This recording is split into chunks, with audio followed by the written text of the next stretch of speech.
جو پاکستان کا جو پولیٹیکل ڈسکورس ہے اس میں اس طرح کی جارحانہ قسم کی زبان استعمال ہو. لیکن اس وقت دیکھیے یاد رکھیں کہ تھوڑا سا نا فرق یہ تھا کہ عمران خان صاحب اپوزیشن میں تھے اور جن کو یہ برا بھلا کہہ رہے تھے وہ حکومت میں تھے, اور ان کی پرفارمنس کو بھی برا بھلا کہتے تھے, اور ان کی پرفارمنس کو بھی برا بھلا کہتے تھے. اور وہ لوگ ظاہر بات ہے چاہے وہ نواز شریف اور ان کا خاندان ہو یا آصف علی زرداری صاحب اور ان کا خاندان ہو, یہ بات بالکل درست ہے کہ وہ دہائیوں سے حکومت کر رہے تھے, اور عمران خان صاحب جو تھے وہ ایک نئے انٹرنٹ تھے, ایک نئے کھلاڑی تھے. تو جب وہ اس طریقے کے حملے کرتے تھے ان اسٹیبلشڈ پولیٹیکل لیڈرز پہ تو عوام تالیاں بجاتی تھی. ایک ہمیشہ ہوتا ہے کہ جو کمزور ہے جب وہ طاقتور پہ ہاتھ ڈالتا ہے تو لوگ ہمیشہ کمزور کے ساتھ اور تبدیلی کا نعرہ لے کے آئے تھے جو عوام کی خواہش بھی تھا. بالکل, تو وہ ان کو اس وقت بڑی پذیرائی ملی, اور اس کے ساتھ ساتھ یہ بھی تھا کہ لوگ کہتے ہیں یار یہ اگر یہ کہہ رہے ہیں کہ یہ دیکھو یہ سارا ہمارا پیسہ لوٹ کے لے گئے ہیں, یہ ہیں وہ ہیں فلانا ہے, تو اب یہ کرائیں گے تو یہ سب کچھ ٹھیک ہو جائے گا. اب فرق یہ ہے کہ آج سے اس وقت سے لے کے اب تک آپ اس کو 2017 سے شروع کریں, 16 سے شروع کریں, 15 سے شروع کریں, جہاں سے بھی شروع کریں, 5-6 سال کے بعد اگر آپ وہی ایک طرح کی ریپیٹ پرفارمنس کر رہے ہیں اور اسی کنٹینر پہ چڑھ رہے ہیں اور اسی مقصد کے تحت چل رہے ہیں کہ آپ ان مخالفین کو جو ہے وہ مزید کمزور کریں, لیکن باتیں آپ وہی کر رہے ہیں جو آپ حکومت میں آنے سے پہلے کرتے تھے, تو اس کا اثر تو اب وہ نہیں رہ سکتا. ایسا ہی ہے. اور اس کی سمپل سی وجہ ہے, وجہ یہ ہے کہ آج جب یہ کہتے ہیں کہ جی عمران خان صاحب کہ بھئی یہ بگوڑے ہیں, یہ چور ہیں, یہ فلانا ہے, تو پھر سوال تو یہ ہوتا ہے کہ پھر آپ نے 3 سال میں کیا کیا؟ عوام نے تو اسی لیے آپ کو مینڈیٹ بھی دیا تھا, اور مینڈیٹ بھی ایسا تھا کہ آپ کے پاس ہر طرح کا اختیار تھا. 1 پیج بھی تھا, کوئی آپ کی ٹانگیں بھی نہیں کھینچ رہا تھا, اتحادی بھی آپ کے ساتھ تھے, پنجاب بھی آپ کے پاس ہے, کے پی بھی آپ کے پاس ہے, سینٹر بھی آپ کی ہے, اور بلوچستان میں بھی آپ کے ساتھ کے لوگ ہیں, سینٹ میں بھی آپ کا ایک چیئرمین بھی آپ کا ہے, یعنی اتحادی ہے. وکاس اس سے زیادہ کسی کو کچھ مل سکتا ہے؟ تو اس کے بعد آج 3.5 سال بعد جب وزیر اعظم صاحب کنٹینر پہ چڑھ کے وہی باتیں کریں گے تو پھر رسپانس جو ہے وہ وہی آئے گا جو کل آیا, جو کہ ٹھنڈا تھا. ہاں, اور اس میں سر حکومتی جو اراکین ہے نا, وہ پتہ ہے اب لاجک کیا دے رہے ہیں, وہ یہ کہہ رہے ہیں کہ عوام نے, شہباز گل صاحب کو میں سن رہا تھا ایک جگہ, وہ کہہ رہے تھے کہ عوام نے جو ہمیں ووٹ دیا ہے نا وہ سونے کے بھاؤ تولے کے حساب سے گن کے دیا ہے. اگر ہمیں 2/3 میجورٹی دے دیتے تو ہم بہت سے بل جو ہے وہ پاس کروا لیتے عوامی فلاح کے. اب یہ جسٹیفیکیشن دے رہے ہیں وہ. مجھے تو ووٹر بھی اچھے نہیں ملے, اب تو یہی ووٹر بھی اچھے نہیں ملے. ایگزیکٹلی یہ بات ہو رہی ہے. یہ ظاہر بات ہے, اب یہ اس طرح کی جب بیان آتے ہیں تو اس پہ میرے خیال میں جو سننے والے ہیں ان کا وہی ری ایکشن ہوتا ہے جو ہونا چاہیے کہ کام اگر آپ سے نہیں ہوا تو اب آپ نے ہر طرف دوسروں کو مورد الزام ٹھہرانا ہے. بہرحال میرے خیال میں یہ جو کچھ ابھی پرائم منسٹر اور ان کی گورنمنٹ کرنے جا رہی ہے, اگر انہوں نے اپنا بیانیہ تبدیل نہ کیا, جو کہ مجھے ہوتا نظر نہیں آ رہا ہے کیونکہ ان کے پاس وہی پرانی باتیں ہیں, وہی اس طریقے سے لے کے چل رہے ہیں, تو جو وہ لوگ جو کہ ان کے ہارڈ کور ووٹر ہیں, سپورٹر ہیں, وہ تو ان کے ساتھ رہیں گے, اور ہو سکتا ہے وہ تھوڑا اور ایکسائٹ ہو جائیں اور تالیاں بجا دیں اور وہ اور تھوڑے نعرے بازی کر لیں.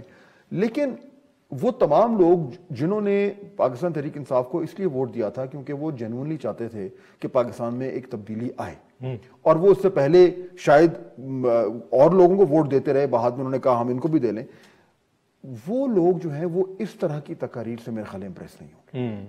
تو اگر یہ سمجھ رہے ہیں, اگر ان کی کیلکولیشن یہ ہے کہ ہم اس طرح جو ہے وہ زبردست طریقے سے چڑھ کر اور بڑے ہی جارحانہ انداز میں ہم اپنے مخالفین کے اوپر اسی طرح کی گولہ باری کریں جو آج ہم سے کئی سال پہلے کرتے تھے, تو ہمیں وہی رسپانس آئے گا اور اس سے ہمیں اگلا الیکشن جیتے میں مدد ہوگی, تو میرے خیال میں تھوڑی سی یہ مس کیلکولیٹ کر رہے ہیں. ٹھیک ہے. اچھا, اسی ساری صورتحال کے تناظر میں جو اب ان ہاؤس چینج کی بات ہو رہی ہے, قومی اسمبلی میں بھی جو ہے وہ اپوزیشن تیار ہے کہ ہم نمبر گیم پوری کر لیں گے, تو اس پہ بھی بات کریے. میرے خیال میں پہلے ناظرین کی انڈرسٹینڈنگ کے لیے قومی اسمبلی میں اس وقت پارٹی پوزیشنز کیا چل رہی ہیں, حکومتی بینچز میں کتنے لوگ بیٹھے ہیں, ٹوٹل کتنی تعداد بنتی ہے. بالکل, پہلے اس پہ جو ہے کیلکولیشن, کیونکہ بیسیکلی ساری گیم تو یہ نمبرز کی ہے اور اس میں ایک ایک 2-2 نمبر آگے پیچھے ہوتے ہیں تو فرق پڑتا ہے. تو میرے خیال میں اگر ہم دکھا دیں ایگزیکٹ کس ٹائم کیا پوزیشن, ایگزیکٹ جو پوزیشن, اور اس پہ پھر بعد میں بات کر لیتے ہیں.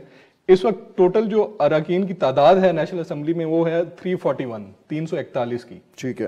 342 ٹوٹل ہاؤس ہے, لیکن 5 ایک دن پہلے ایک ڈیتھ ہوئی ہے, ایم این اے تھے پی ٹی آئی کے, حاجی خیال زمان ہنگو سے. ٹھیک ہے. تو 341 کا اب اس وقت جو ہے وہ وہاں پہ تعداد ہے, اور اس میں جو تحریک انصاف کے اراکین ہیں وہ ہیں 155, ایم کیو ایم کی تعداد ہے 7, پاکستان مسلم لیگ کیو 5, بلوچستان عوامی پارٹی 5, GDA 3, عوامی مسلم لیگ پاکستان جو شیخ رشید صاحب کی پارٹی ہے وہ 1, جمہوری وطن پارٹی 1 اور آزاد 1. یہ ٹوٹل بنتے ہیں 178 جو حکومتی نشستوں پر جو بینچز پر بیٹھے ہیں 178 ہے. ٹھیک. اس کے بعد اگر ہم بات کریں اپوزیشن کے اراکین کی, یعنی 172 جو ان کو چاہیے جو اس سے یہ 6 زیادہ اس سے زیادہ جی. اور جو اپوزیشن میں بیٹھے ہیں جماعتوں میں لوگ وہ ہیں پاکستان مسلم لیگ نون ہے 84 ہیں, پیپلز پارٹی کے 56, متحدہ مجلس عمل پاکستان 15 جس میں مولانا صاحب کی بھی پارٹی ہے, اور جو بلوچستان نیشنل پارٹی ہے اس کے 4 ہیں, عوامی نیشنل پارٹی کا 1 اور آزاد جو ہیں لوگ ہیں MNAs ہیں وہ ہیں 3. تو یہ ٹوٹل بنتے ہیں 163. تو 341 کا جو ہے نا یہ بنتا ہے ہاؤس ٹوٹل اس وقت جو بیٹھے ہیں. ٹھیک ہے. تو 72 سے 78 مطلب 6 زیادہ ہیں اس میں جو گورنمنٹ کی طرف بیٹھے, 6 کا ڈیفرنس ہے. لیکن آپ یہ دیکھیں کہ اگر اپوزیشن نے ووٹ آف نو کانفیڈنس کیا تو پھر اپوزیشن کو 172 دکھانے جی دکھانے ان کے پاس ہیں 163 جی. تو ان کے پاس کم ہے اس وقت 9 کم ہے, 9 اضافی لوگ انہوں نے دکھانے ہیں جی. اچھا, اب سوال یہ پیدا ہوتا ہے کہ یہ 9 لوگ کہاں سے آ سکتے ہیں, کیونکہ اس ٹائم وکاس ہو یہ رہا ہے کہ جتنی بھی اپوزیشن والے لوگ ہیں نا, وہ جو میں اور آپ یہ ایکسرسائز کر رہے ہیں نا, وہ بھی سارے اس ٹائم یہی ایکسرسائز کر رہے ہیں کہ انہوں نے ٹیبل پہ اس طرح کے کاغذات پھیلائے ہوئے ہیں اور وہ جوڑ توڑ نمبر یہ والا بندہ کدھر جا سکتا ہے, یہ کدھر جا سکتا ہے, اس طرح کر کے ساری گیم ہو رہی ہے. اچھا, اس میں اس سے پہلے کہ ہم ذرا آپ کو نمبر میں جاؤں, ایک اپوزیشن کے ایک میرے بہت ہی سینئر ایک رہنما ان سے میری بات ہوئی, تو انہوں نے مجھے یہ بڑی انٹرسٹنگ بات کی جو کہ میرے خیال میں بہت حد تک سمجھ بھی آتی ہے. انہوں نے کہا دیکھیں ٹیکنیکلی تو ہمیں 9 لوگوں کی ضرورت ہے, لیکن ہمارا ٹارگٹ یہ ہے کہ ہمارے پاس 20 سے 22 لوگ ہوں. اچھا, اتنے ہوں گے تو ہمارا گیم پلان بنتا ہے. اس کی وجہ کیا ہے؟ اس کی وجہ یہ ہے کہ اگر یہ ایگزیکٹ ان کے پاس 9 آتے ہیں نا, تو یہ اتنی خطرناک گیم ہوتی ہے کہ ایک دم وکاس صبح اٹھ کے کسی کو نزلہ ہو جاتا ہے یا کسی کو بخار ہو جاتا ہے, ایسا ہی ہے, اور وہ نہیں آ پاتا, اور ماضی میں ایسا ہو بھی چکا ہے. یا آپ حیران ہوں گے کہ ایک دم کسی کو یاد آ جاتا ہے کہ اس نے تو امریکہ جانا تھا, تو ضروری کام تھا اس کا, یا اس کی جو ہے وہ کسی بہت ہی اہم رشتہ دار جو ہے اس کی شادی تھی کہیں, تو وہ اس کو تو مس نہیں کر سکتا. تو وہ جو نمبرز ہیں جو پکے ہوتے ہیں وہ کچے ہو جاتے ہیں. اس لیے ان کا یہ خیال ہے کہ اگر ہمارے پاس 20 سے فگر ہو تو اس میں سے اگر کئی لوگ جھڑ بھی جائیں, جو کہ جھڑیں گے, تو پھر بھی ہمارے پاس اتنا وہ ہو, کشن ہو یا بیک اپ ہو کہ ہمارا 9 کا نمبر پورا جائے. یہ ہے ان کا ٹارگٹ. صحیح ہے. اچھا, اب آپ میں دیکھ لیں نمبر گیم پہ سر بات کر لیتے ہیں, ایک بریک لے لیتے ہیں. بریک کے بعد بڑی دلچسپ یہ نمبر گیم ہے, اس میں بڑی ڈیٹیل میں بات کرتے ہیں. ناظرین ایک بریک لیتے ہیں, ملتے ہیں بریک کے بعد. ویلکم بیک ناظرین. جی فہد صاحب, نمبر گیم کی ہم بات کر رہے تھے قومی اسمبلی. اچھا, اب دیکھیں اس میں جو ہم ذکر کر رہے تھے کہ ان کو 9 لوگ اور چاہیے اس وقت کے جو موجودہ نمبرز ہیں. اب یہ 9 کیسے ہو سکتے ہیں؟ ہم نے یہ دیکھا کہ انہوں نے MQM سے بھی ملاقات کی, PMLQ سے بھی ملاقات کی, دیگر آؤٹ ریچ بھی ہو رہی ہے. اب نمبرز اگر آپ سامنے دیکھیں تو مثال کے طور پر اگر MQM ان کے ساتھ آ جاتا ہے تو MQM کے 7 بالکل, اور MQM اور PMLQ اگر مل جائیں تو یہ 12 بنتے ہیں. اس کا مطلب ہے کہ ان 2 کے ساتھ ہی ان کی ریکوائرڈ نمبر جو ہے پورا ہو جائے, 3 اوپر چلے جائیں گے. اچھا, بیچ میں اگر آپ ایک کمبینیشن یہ بنتا ہے کہ جی PMLQ اگر نہیں آتا تو پھر MQM 7 اور BAP 5 ان کے ذریعے بھی ان کے نمبر پورے ہو جاتے ہیں PMLQ کے بغیر. اچھا, پھر آپ دیکھیں کہ اگر آپ رکھیں GDA کو, جی MQM اور GDA اگر آپ رکھیں تو یہ بنتے ہیں 10 بنے, پھر بھی پورا ہو جاتا ہے. اور ظاہر بات ہے کہ اگر یہ PMLQ اور BAP رکھیں تو وہ بنتے ہیں 10, تو پھر بھی ہو جاتا ہے. یعنی 2 اتحادیوں کے ساتھ بھی ان کے نمبر پورے ہوتے ہیں. اب اس وقت دیکھیں کہ MQM سے ان کے بات چیت ہے, لیکن انہوں نے کچھ کلیئرلی کہا نہیں ہے. اور PMLQ ظاہر بات ہے ہمیں معلوم ہی ہے کہ وہ اس طریقے سے کچھ کلیئرٹی نہیں ہے. ساتھ اس کے تیسرا ایک ایلیمنٹ ہے, وہ ہے جہانگیر ترین صاحب کا سب سے امپورٹنٹ ایلیمنٹ. اب جہانگیر ترین صاحب والا ایلیمنٹ کون سا ہے؟ وہ ایلیمنٹ یہ ہے کہ ان کے پاس جو گروپ ہے, جو خود وہ میرے خیال ہے ان کا اس گروپ کا دعویٰ ہے کہ ان میں 30 ممبر ہیں. جی, جہانگیر ترین صاحب یہ کہہ رہے ہیں کہ ٹوٹل میرے پاس 30 ممبرز ہیں. اچھا جی, اب یہ وہ تمام لوگ ہیں جو PTI کے ٹکٹ ہولڈرز ہیں, جی, جو ان کے بینچز پہ بیٹھے ان کے بینچز پہ بیٹھے ہیں.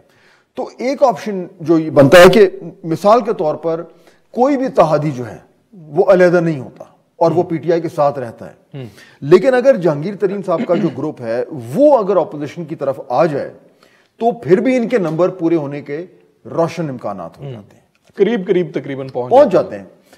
اچھا اس میں تو خیر پنجاب والا ایشو بھی آ جاتا ہے نا، کیونکہ پنجاب میں اگر نو کانفیڈنس کرنا ہے تو وہ نمبرز ادھر بھی آتے ہیں، تو ان کے پاس ایم پی ایز بھی بہت زیادہ ہیں۔ ایشو آئے گا ایک ٹیکنیکل، وہ یہ ہے کہ اتحادی اگر گورنمنٹ کو چھوڑ کر اور اپوزیشن کی بینچز پہ آ جائیں تو اس سے کوئی اس طریقے سے فرق نہیں پڑتا قانونی طور پر، ٹھیک ہے، لیکن اگر اس کسی جماعت کا جو شخص ہے وہ اگر ووٹ آف نو کانفیڈنس میں دوسرے کو ووٹ دے، فلور کراسنگ کرے، تو وہ پھر ڈسکوالیفیکیشن ہو جاتی ہے۔ تو یعنی اگر جو اپوزیشن ہے وہ جہانگیر ترین صاحب والا جو آپشن ہے اس کو ایکسرسائز کرتی ہے، تو پھر اس میں یہ کیلکولیٹ کرنا پڑے گا کہ یہ لوگ جو جہانگیر ترین صاحب کے گروپ کے ہیں اگر وہ اپوزیشن کے ساتھ مل کر ووٹ آف نو کانفیڈنس کا حصہ بنتے ہیں تو پھر ٹیکنیکلی وہ ہو جائیں گے ڈسکوالیفائی۔ اب اس کی جو ایک قانونی اس کا جو پہلو ہے وہ بھی ہم ڈسکس کرتے ہیں، ایک مہمان ہمیں جوائن کریں گے، ان سے بھی ہم بات کر لیتے ہیں، لیکن اس کے ساتھ ساتھ ایک بڑی اہم ساری نمبرز کو سامنے رکھتے ہوئے نا ایک جو کلیئر ہو رہا ہے بکاس، ہر شخص پاکستان میں اس ٹائم یہ جاننے کی کوشش کر رہا ہے کہ یہ نمبرز گیم میں ایکچولی کیا ہو رہا ہے، ہر شخص بشمول تمام سیاسی جماعتوں کے، کیونکہ کہانی کچھ یوں ہے کہ اصل کہانی کسی کو بھی نہیں معلوم۔ یہ نمبرز ہمارے سامنے ہیں، سب کے سامنے ہیں، لیکن اپوزیشن کے پاس وہ کیا چیز ہے جس کی بنیاد پہ انہوں نے یہ اتنا بڑا رسک لیا، کیونکہ رسک تو ہے نا، یہ بالکل ہے، اگر پٹ گئے تو جو رہی صحیح ان کے پاس جو ابھی ایک مومنٹم بنا ہے وہ بھی فارغ ہو جائے گا، پھر تو ویٹ کرنا پڑے گا، پھر تو گئے، اور نہ صرف ویٹ کرنا پڑے گا بلکہ ان کی جو ایک سیاسی پوزیشن ہے وہ بھی بڑی ڈائلیوٹ ہوگی۔ تو یہ ایک بہت بڑا رسک ہے، اور اس کی بھی رسک ہے وقاص، کیونکہ دیکھیے یہ اگر رسک نہ لیتے تو حکومت کے خلاف جو ایک مومنٹم بنا ہوا ہے وہ تو ویسے ہی بنتا جا رہا تھا، یعنی جو ایک عوام میں جو ایک مومنٹم ہے، جو حکومت کی کمزوریاں ہیں، جو اس کی سیاسی طور پر الیکشن ہارتے جا رہے ہیں، وہ تو تھا ہی تھا۔ تو یہ اگر رسک نہ بھی لیتے تو حکومت بتدریج کمزور ہوتی جا رہی تھی۔ یہ رسک لینے سے اگر یہ نہیں چلا اور ان کو الٹا پڑ گیا اور یہ 172 کا نمبر پورا نہ کر سکے تو پھر حکومت کی جو ایک گرتی ہوئی ساکھ تھی اس ایک دم اٹھ جائے گی۔ اور اس میں اپوزیشن محتاط ہے، نون لیگ خاصی محتاط ہے، بیانات میں بھی کچھ لوگ کہہ رہے ہیں کہ جو ہے ہماری نمبر گیم پوری ہے، کچھ لوگ کہہ رہے ہیں کہ نہیں ہمیں جو ہے نا وہ رسک ہے تو ہم رسک یہ لیں گے۔ تو اس پہ رانا ثناء اللہ صاحب نے کل جیو کے پروگرام میں شاہ زیب خانزادہ صاحب سے بات کی تھی، تو ان کی وہ بات سن لیتے ہیں، اس کے بعد مریم صاحبہ نے بھی ایک بات کی تھی، وہ سن کے پھر آپ سے اس کی رائے لیتے ہیں۔ سر، رانا صاحب کہہ رہے ہیں کٹ آف فگر اچیو ہو گیا اور مریم صاحبہ کہہ رہی ہیں کہ یہ رسک ہے اور ہمیں لینا ہے۔ دیکھیے یہ بات تو ٹھیک ہے کہ یہ رسک ہے اور مریم صاحبہ کا کہنا بنتا بھی ہے، لیکن رانا صاحب جو بھی کہہ رہے ہیں کہ اچیو ہو گیا، یہ مجھے اس لیے ان کی منطق اس حوالے سے ٹھیک لگتی ہے کہ اگر ان کو یہ کانفیڈنس نہ ہوتا تو پھر یہ اتنا بڑا رسک نہ لیتے۔ اب وہ کہاں تک جو وہ کہہ رہے ہیں کہ ان کے پاس نمبرز ہیں یا نہیں ہیں، وہ کہاں تک سچ ہے وہ تو جب چیزیں سامنے آئیں گی تو پتہ چلے گا۔ لیکن دیکھیے یہ بات صرف کلیئر ہے کہ صرف چند ایک لوگ ہیں جن کو معلوم ہے کہ اصل کہانی کیا ہے، یہ ساری اسٹریٹجی ہے کیا، کیونکہ یہ سارا کچھ جو آپ دیکھ رہے ہیں اوپن میں ہو رہا ہے، اس سے ملاقات، اس سے بیان، اس سے کچھ کہہ دینا کہ نمبرز ہیں ہمارے پاس نہیں ہیں، یہ تمام چیزیں پبلک کنزمپشن کے لیے ہیں، اور اس طرح کے جو معاملات ہوتے ہیں وہ پبلک کے سامنے نہیں ہوتے، اور اگر ان میں سے کچھ چیزیں لیک بھی ہونی شروع ہو جائیں تو سارا کا سارا چیز چوپٹ ہو جاتی ہے۔ اسی لیے واقعی میں یعنی میاں نواز شریف، مولانا فضل الرحمان، جناب آصف علی زرداری صاحب، شہباز شریف صاحب، شاید بلاول بھٹو صاحب، ان کے علاوہ، اور شاید ہو سکتا ہے مریم صاحب بھی اس میں انکلوڈ ہو، ان کے علاوہ میرے خیال میں کسی کو اصل کہانی نہیں پتا کہ ایکچولی کس بنیاد پہ یہ فیصلہ ہوا ہے، اور اگر کوئی گارنٹیز ہیں، اگر کوئی نمبرز ہیں جو یہ ابھی رانا صاحب بات کر رہے ہیں تو وہ کون سے نمبر ہیں، کہاں سے آئے ہیں، اور کیا گارنٹی ہے کہ وہ ہولڈ کریں گے۔ یہ چنانچہ باقی ساری اسیسمنٹس ہیں، ٹھیک ہے سب، اس لیے ان نمبرز کو سامنے رکھتے ہوئے ہمیں یہ بھی ذہن میں رکھنا پڑے گا کہ یہ نمبرز وہ ہیں جو کہ سامنے والی چیز ہے، اس کے پیچھے کیا کہانی ہو رہی ہے۔ یہی چیز میں پوچھنے لگا تھا، آؤٹ آف دی وے جو آپشن ہے نا وہ بھی کہیں نہ کہیں انہوں نے سوچ کے رکھا ہوا ہوگا. یہ تو بالکل ہمارے سامنے ہے نا ساری سچویشن. سر ایک بریک لے لیتے ہیں, بریک کے بعد جو نمبر فلور کراسنگ کی ہم نے بات کی ہے اس پہ ہم نے بات کرنی ہے. ایک سینئر ہمارے ساتھ ماہر قانون بھی ہے اور سیاستدان بھی ہیں. ناظرین ایک بریک لیتے ہیں, ملتے ہیں بریک کے بعد. ویلکم بیک ناظرین. جیسے بریک سے پہلے بات ہو رہی تھی پارلیمنٹ میں نمبر گیمز کے حوالے سے, فہد صاحب نے بھی ڈسکس کیا کہ جو حکومتی بینچز پہ بیٹھے اراکین ہیں اگر وہ دوسری جانب جاتے ہیں تو اس کا قانونی نقطہ جو ہے وہ بڑا امپورٹنٹ ہے, اس پہ بات کرنی بڑی امپورٹنٹ ہے. تو اس لیے ہمیں جوائن کیا بڑے سینئر سیاستدان ہیں اور فارمر چیئرمین سینٹ ہیں اور سیکرٹری جنرل ہیں پاکستان پیپلز پارٹی کے, جناب نیئر بخاری صاحب. سر بہت بہت شکریہ جوائن کرنے کا. بخاری صاحب السلام علیکم. وعلیکم السلام. فہد صاحب کیسے ہیں آپ؟ شکر الحمدللہ. بخاری صاحب ہم بات کر رہے تھے میں اور وقاص کے, یہ جو ابھی نمبرز گیم ہو رہی ہے اور اس میں جو 342 کا ہاؤس ہے اس میں 172 ان کو چاہیے. ہم اس کا ایک ٹیکنیکل پہلو یہ سمجھنا چاہ رہے تھے کہ اگر تو پاکستان تحریک انصاف کی بینچز سے کچھ لوگ جو ہیں وہ دوسری طرف ووٹ کرتے ہیں یعنی اپوزیشن کے ساتھ, تو ان کی فلور کراسنگ جو ہے اس پہ وہ ڈسکوالیفیکیشن کا لاگو ہو جاتی ہے. اس کا پروسیجر کیا کہتا ہے؟ یعنی جب انہوں نے یہ ووٹ ڈالا اپوزیشن کے حق میں تو وہ ووٹ تو کاؤنٹ ہوگا, اور کیا اس کے بعد پھر وہ پروسیس شروع ہوگا؟ یہ بالکل آبویسلی یہ آرٹیکل 63A ہے جو ڈیفیکشن کے بارے میں ہے آرٹیکل, اور جس میں پری ریکویزٹس 2-3 ہیں کہ جب وہ پارٹی ہیڈ جو ہے وہ ایک ڈیکلریشن دے گا ٹو دی پریزائڈنگ آفیسر اور and to the chief election commissioner. اور وہ جب کوئی بندہ جب بیسک اس کی 3 باتیں یہ ہیں کہ ایک تو election of the prime minister اور دی چیف منسٹر ہے, ایک ہے vote of confidence and no confidence, اور ایک ہے منی بل. ان 3 کنڈیشنز پہ اگر وہ پارٹی پالیسیز کو وائلیٹ کرتا ہے تو دیٹ اماؤنٹس ٹو ڈیفیکشن. وہ پارٹی کی انسٹرکشن کے مطابق اگر ووٹ کاسٹ نہیں کرتا تو پھر وہ ڈیکلیریشن ایک جو پارٹی ہیڈ ہے بائی وٹ ایور نیم اس میں لکھا ہوا ہے, چاہے وہ اس کو چیئرمین کہتے ہیں یا پریزیڈنٹ کہتے ہیں, وہ ایک ڈیکلیریشن دے گا to the presiding officer there and then جس نے ڈیفیکٹ کرتا ہے, یا پھر اس کو چیف الیکشن کمشنر کو بھی بھیج سکتا ہے. پریزائڈنگ افسر کو جائے گا تو will send to the chief election commissioner, اور within 30 days chief election commissioner اس ڈیکلیریشن کو بفور الیکشن کمیشن رکھے گا. Election commission means the 4 members and +1 the chief election commissioner, اور وہ ڈیسائیڈ کریں گے.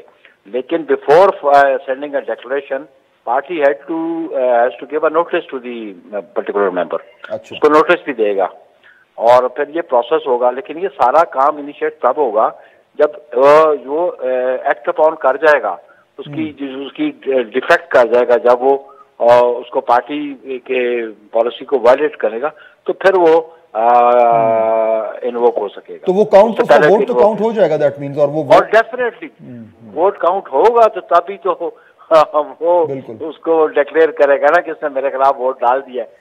You can't withdraw the vote from the ballot box, you know who knows which vote is there.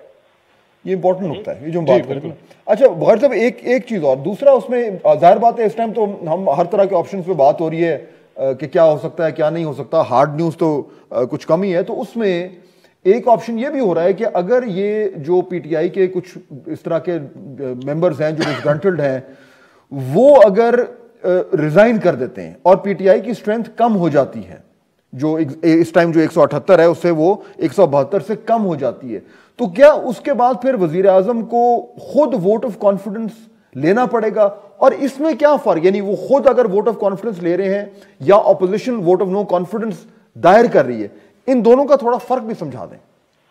ان کا فرق فہد صاحب یہ ہے کہ جب vote of no confidence opposition move کرے گی تو اونس ان پہ آئے گا کہ وہ جو ہاؤس کی کلیئر میجورٹی ہے نا آف دی ہول ہاؤس, وہ ان کو اسٹیبلش کرنی پڑے گی کہ وہ ان کی فیور میں ووٹ ڈالیں گے, اس موشن کی فیور میں ڈالیں گے and against sitting prime minister ڈالیں گے. یہ صورتحال ہے. اور ان کیس پرائم منسٹر خود ووٹ آف کانفیڈنس دیتا ہے تو پھر ذمہ داری اونس اس پہ ہے کہ ہی وڈ اسٹیبلش کہ جی 172 کی اسٹرینتھ میرے پاس ہے, 172 کا کانفیڈنس مجھ پہ ہے, اور میجورٹی جو ہاؤس کی ہے 172 بنتی ہے, you can continue in office. اچھا بخاری صاحب اس میں ایک اور چیز بتائیے گا کہ ٹوٹل جو ہاؤس ہے وہ 342 کا ہے, لیکن ابھی 341 اس وقت اسٹرینتھ ہے نیشنل اسمبلی کی, کیونکہ 5 دن پہلے جو ہے وہ انتقال ہوا ہے ایک ممبر نیشنل اسمبلی کا. تو 341 اگر ٹوٹل ہوں تو پھر بھی پرائم منسٹر صاحب کو سمپل میجورٹی 172 کی چاہیے ہوگی, یا وہ ایک ووٹ اس میں سے کم ہو جائے گا؟ نو 172. اس میں ورڈنگ ہے دی majority of the total strength of the house, you know. The total strength of the house means it's 342. That is required, you know. اب وہ اگر دیکھیں پھر تو یہ ہوگا کوئی ایبسنٹ ہو جاتا ہے تو پھر یہ نہیں, وہاں پہ ورڈ یوز ہے total strength of the house, وہاں پہ پریزیڈنٹ کی بات نہیں ہے. ٹھیک ہے, ٹھیک ہے. اور ابھی آپ ایک بات آپ نے اور پوچھی تھی غالباً کہ وہ اگر اس کے ریزائن کر جاتے ہیں, obviously پھر it will be obligatory کہ پریزیڈنٹ کے ناس اور دی اپوزیشن کا ناس دی پریزیڈنٹ کی جی پرائم منسٹر کو کہا جائے کہ ووٹ آف کانفیڈنس سے. سملرلی جیسے یوسف زائی گیلانی کے الیکشن میں ہوا کہ وہ P T I election senate کا ہار کی اسلام آباد کی سیٹ پہ, تو پھر وہ اس نے پھر مینج کیا 172 سے اب انہوں نے ووٹ لینے کو دیے. اور پھر سیکنڈ ایک اور بات آپ کو بتا دوں, اگر نو کانفیڈنس ہو جاتا ہے اور پھر جو نیکسٹ انکمبنٹ پرائم منسٹر ہوگا نامینی جو اسسمنٹ کے بعد, اگر وہ 172 ووٹ پورے نہیں کر سکتا تو دین پریزیڈنٹ انڈر آرٹیکل 58 وہ announce the fresh election, he will go for the fresh mandate. وہ پھر یہ آئے گا. ٹھیک ہو گیا بخاری صاحب, بہت بہت شکریہ سر ہمیں جوائن کرنے کے لیے. فہد صاحب, بخاری صاحب جو فرمائے کہ اگر اراکین فلور کراسنگ میں آ جاتا ہے, وہ پرائم منسٹر بعد میں ایکشن بھی اس پہ لیتے ہیں, لیکن اس سے پہلے وہ جو ڈیمیج کر چکیں گے وہ تو اس کا الٹیمیٹلی فائدہ تو اپوزیشن کو ہوگا نا. نہیں دیکھیں نا, وہ تو اس سے تو کلیئر ہو گیا نا کہ جب وہ فلور کراسنگ بالکل لگے گی ان کو اور وہ بعد میں ڈسکوالیفائی ہوں گے, لیکن ان کے اس طرف آنے سے جو نمبرز گیم چینج ہوگی اس میں پھر ووٹ آف نو کانفیڈنس کامیاب ہو جائے گا, کلیئر ہو جائے گا. اس میں تو بالکل کلیئر ہو گئی یہ بات. بالکل تو یہ ہے, لیکن میرے خیال میں جو ہے وہ یہ بھی ہمیں کلیئر ہوتا جا رہا ہے کہ اب ان تمام چیزوں کو سامنے رکھتے ہوئے بہت سارے آپشنز ہیں جو اپوزیشن کے پاس ہیں. ٹھیک ہے, ان آپشن پہ سر بات کر لیتے ہیں, ایک بریک لے لیتے ہیں, بریک کے بعد بات کرتے ہیں اس پہ. ویلکم بیک ناظرین. فہد صاحب, ہم کچھ ایسے آپشنز کا بھی ذکر کر رہے تھے جو ڈسکس نہیں ہو رہے اور اپوزیشن وہ سوچ کے بیٹھی ہو سکتی ہے. جیسے کرکٹ میں کہتے ہیں کہ یہ گگلی ہے, یہ ان سوئنگ ہے, آؤٹ سوئنگ ہے, تو کوئی دوسرا یا تیسرا بھی اپوزیشن کی طرف سے آ سکتا ہے. میرے خیال میں بالکل آ سکتا ہے, کیونکہ اب اتنا کچھ کیونکہ اپوزیشن نے داؤ پہ لگا دیا ہے تو انہوں نے پلاننگ تو اپنی اس طریقے سے کی ہوگی, اور اگر نہیں کی اور واقعی میں ان کے پاس کچھ نہیں ہے یا اس طریقے سے وہ چیزیں تھرو نہیں آتی تو پھر یعنی بڑی حیرت کی بات ہوگی کہ اتنے ایکسپیرینس اور تجربہ کار سیاستدان جو ہیں, نواز شریف صاحب ہو گئے, زرداری صاحب ہو گئے, مولانا صاحب ہو گئے, یہ یعنی ان کمزور بنیادوں پہ انہوں نے اتنا بڑا سٹیپ لے لیا. لیکن وہ بہت مختلف آپشنز ہو سکتے ہیں, کس قسم کی وہ ڈیلیوری ہو سکتی ہے. لیکن اگر تو ان کے پاس یہ نمبرز آ جاتے ہیں, بیسکلی اگر ہم کریں نا تو ان کے پاس دو براڈ آپشنز ہیں. اب تھوڑا سا ہم اس کو جسے کہتے ہیں نا کہ ایک خلاصہ دیتے ہیں. ایک ہے ایلائز کا, اتحادیوں کا آپشن, ایک ہے پاکستان تحریک انصاف کے اپنے بندوں کا آپشن. یہ دو آپشن. اگر اتحادی موو کر جاتے ہیں تو گیم بن جاتی ہے, یا اگر وہ پی ٹی آئی کے اپنے لوگ موو کر جاتے ہیں تو ان کی گیم بن جاتی ہے. اچھا, اب جو پی ٹی آئی کے اپنے والے لوگ ہیں اس میں بھی دو طرح کے ہیں. ایک وہ ہیں جو جہانگیر ترین گروپ کے ہیں, اور دوسرے وہ ہیں جو اپوزیشن کہتی ہے کہ وہ الگ سے بھی ہمارے ساتھ رابطے میں ہیں, الگ سے بھی, جس میں اس دن کسی نے کہہ بھی دیا تھا کہ اس میں کئی جو ہے وفاقی وزیر بھی ہیں. اب وہ ہے نہیں ہے, وہ الگ بات ہے. تو اب یہ جو تمام تر کمبینیشنز ہیں, اس میں کہاں پہ کدھر یہ جڑ رہے ہیں, یہ ہو رہی ہے اصل گیم. اور اس میں ہر جو آپشن ہے اس کے ساتھ اس کی کچھ قانونی پہلو ہیں جن پہ ابھی ہم نے نیئر بخاری صاحب سے بات کی, اور کچھ اس کے سیاسی پہلو ہیں. یعنی یہ والا جو ایلائز کا ہے اس کا تو یہ کہ اچھا جی اگر وہ موو کرتے ہیں تو پھر ایلائز کیوں موو کریں گے, اس میں پھر ایک اسٹیبلشمنٹ کا رول بھی آتا ہے. لیکن اگر آپ صرف پی ٹی آئی کے لوگوں کی بات کر رہے ہیں تو ان میں اسٹیبلشمنٹ کا تو چلے رول آئے گا, اس میں پھر ان جو انفرادی وہ جو لوگ ہیں ان کا آئے گا کہ وہ کیوں موو کر رہے ہیں. انہوں نے اپنی سیاست کو بھی دیکھنا نا, اس کا فیوچر کیا ہے, اور وہ کیا ہے کہ انہیں ٹکٹ چاہیے. سب کو معلوم ہے خاص طور پہ پنجاب میں کہ جی پنجاب میں اس ٹائم نون لیگ کا وننگ ٹکٹ ہے, پی ٹی آئی کا نہیں ہے. تو کیا نون لیگ جو ہے وہ ان اتنے لوگوں کو اکوموڈیٹ کر سکتی ہے؟ یہ بھی وہ کیلکولیشن اور نیگوسیشنز ہیں جو عین ممکن ہے کہ چل رہی ہیں, بلکہ یقینی طور پر کہا جا سکتا ہے کہ چل رہی ہیں. اور آپ کو یہ بھی یاد ہوگا کہ احسن اقبال صاحب نے ایک انٹرویو میں یہ کہہ دیا تھا کہ جی ہاں ہمارے لیے یہ بات تو ضرور مشکل ہے کہ جو ایسا حلقہ جہاں پہ ہمارے اپنے لوگ موجود ہیں اور وہ ہمارے ساتھ کھڑے رہیں, ان کو ہٹا کے اور ان میں سے کسی کو ٹکٹ دیں تو یہ تو بڑی زیادتی ہوگی. لیکن انہوں نے یہ بھی کہا تھا کہ ہمارے پاس اس طرح کی بھی وہ یعنی ڈیٹا ہے کہ وہ حلقے جہاں پہ ہمارا امیدوار کمزور تھا اور جو وننگ کینڈیڈیٹ تھا پی ٹی آئی کا وہ بہت زیادہ طاقتور تھا, اور تو پھر ہم ان حلقوں میں جہاں ہمیں ضرورت ہے ہم اس طرح کی کچھ جو ہے وہ ارینجمنٹ دیکھ سکتے ہیں. تو انہوں نے بھی اپنے آپ کو فلیکسیبل رکھا ہوا ہے. اس لیے صورتحال بہت زیادہ کمپلیکیٹڈ ہے لیکن اتنی ہی زیادہ دلچسپی ہے. اور اسی طرح جس طرح آپ بات کر رہے ہیں جہانگیر ترین گروپ کی, پنجاب میں اگر ہم دیکھیں 1 بائی 1 پارٹیز کا کہ پی ٹی آئی کے ساتھ تو اب جو ان کی دوریاں ہو گئی ہیں وہ مشکل ہے کہ پی ٹی آئی کے ٹکٹ پہ وہ آئیں, اور جو عوام کی بھی جو ہے وہ پلس ریڈ کر رہے ہیں وہ لوگ. اس کے بعد جو ہے فواد چودھری صاحب تو آج کہہ رہے ہیں کہ جہانگیر ترین صاحب کہیں نہیں جائیں گے, وہ ہمارے ساتھ رہیں گے, پتہ نہیں وہ کیا سوچ کے کہہ رہے ہیں. اور اس کے بعد اگر پیپلز پارٹی کو دیکھیں تو وہ بھی پنجاب میں اتنی زیادہ مقبول جماعت نہیں ہے کہ وہ اس کے ٹکٹ کے لیے لوگ آگے آئیں.